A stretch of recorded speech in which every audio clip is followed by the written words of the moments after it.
This is the Lone Creator YouTube. We hope this video helps. You start by opening Google Play and signing into the correct account. This matters because payment methods are tied to profiles. Tap your profile icon in the top right, then choose Payments and Subscriptions or Payment Methods.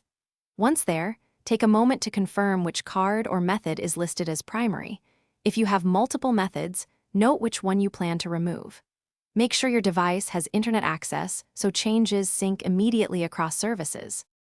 Now locate the exact payment method you want to remove. You will see cards, PayPal, or carrier billing listed. Tap the three-dot menu or the Remove option beside the method. On desktop, choose Remove from the payment method card. Once tapped, follow the confirmation prompts. Google may ask you to verify your account password or sign in again to confirm. Make sure to read any notices about active subscriptions that might be affected before you finalize removal.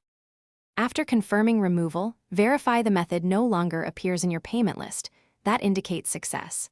If the option is blocked, make sure the method isn't tied to an active subscription or set as default.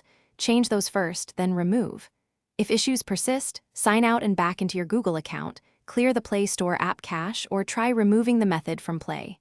Google, calm on a desktop. These steps resolve most sync or permission problems quickly, so you can finish cleanly. Thanks for watching. Consider subscribing if we helped you.